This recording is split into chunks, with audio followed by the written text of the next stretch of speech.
Farmers, dahil nakapilas tayo ng isang araw, pakain naman tayo ngayon. Fertilization guide tayo dito sa ating fruiting stage na pipino.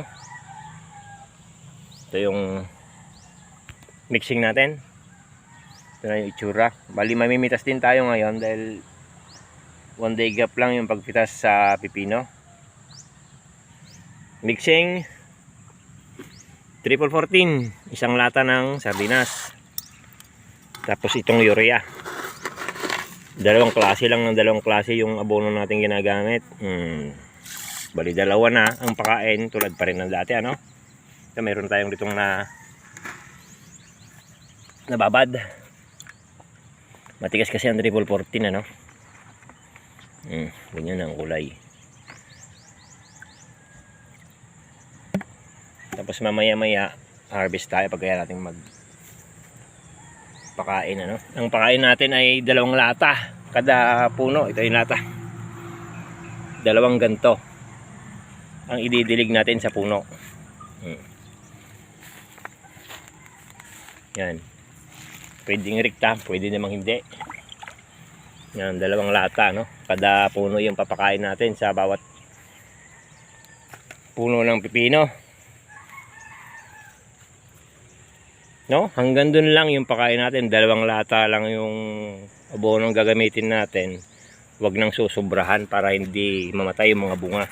Yan, daming maliliit na ng bunga. Ito yun naman yung first bunga pa, oh. Mayroon pang natitira. Ayun pa, oh. Dami. Tapos ganito yung bunga. Ganon din dito sa kabila.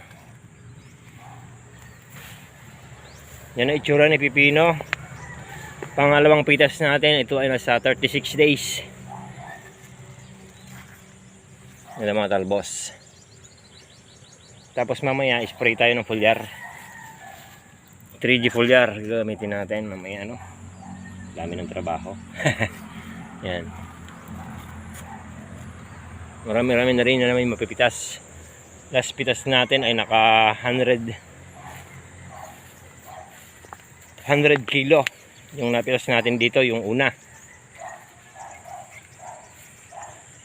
No? Iba pa yung mga naunang pintas natin sa puno. Mga 2 timba lang yung mga nakasahid na pintas natin una. Yan itsura.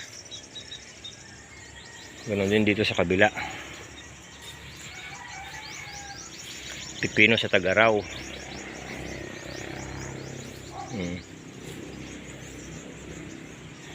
Tapos hindi ko na tinatanggal yung damo.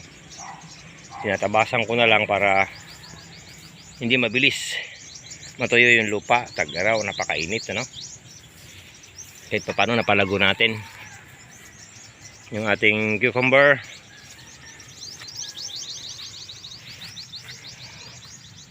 Yung mga pipitasin natin nasa ilalim.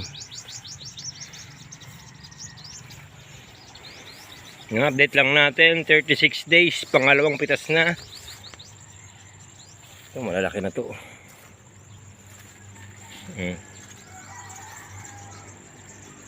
Variety Mega C. Meron tayong konting legacy doon, hindi pa namumunga. Sobrang kapal, ano? Sobrang kapal ni pipino. Dahil dun sa ginagamit nating foliar na anti-stress, panlaban sa init. No, hanggang dun lang, 2 lata lang yung papakain natin, ano? Huwag natin susobrang kasi maglagas yung mga bunga malilit na katulad niyan kapag sinubrahan sa pipino, ano? Kapag sinubrahan sa abono. Para yung malilit na ganito, yan, hindi maglagas yung mga ganyang bunga. No? Iba ngayon yung pipino ngayon, no? Kada dahon may bunga lumalabas, tapos tig 2 pa. Tapos mayroon na naman doon sa kabila. Pero pag dito wala na. 3 sunod. Paano nangyari yun, ano? Nangyayari ba talaga yun? Ay! Pangalawang dahon mayroon na naman. Kaso malalagas siguro iba niyan. Ngayon itsura ng cucumber Mega C. Pakita kaya natin yung legacy. Manipis pa kasi yung legacy. Nahuli siya ng mga 1 linggo yata. Itanim akong legacy rito. Ganon din yung pakain ko dito. Wala nang pinagkaiba. Tapos kahapon sa talong nagpakain din tayo.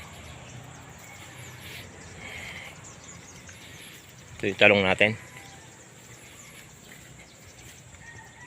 Ito yung part ng legacy. Medyo manipis pa siya. Nahuli kasi ito ng 1 linggo. Kaya dalawang klase yung pipino natin. Legacy saka Megacy. Although mayroon na rin maliliit na bunga.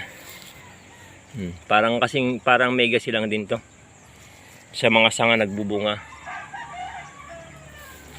Manipis pa siya, wala pa siyang gaanong sanga. Nahuli ng 1 linggo. Kasi tinanim natin yan lahat nung kinapos tayo ng buto. Legacy yung binili natin. Dito natin tinanim. Konti lang to. Siguro mga sunod na araw pa mapipitasan yan kasi wala pang malalaki. Yan, hanggang dyan yung legacy natin, Megacy lahat na to. Yan, marami na ng bunga.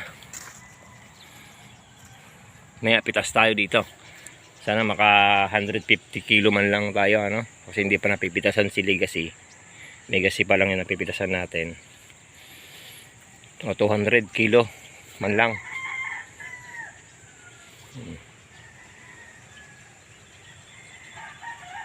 Thank you. Ito yung second harvest ni legacy natin.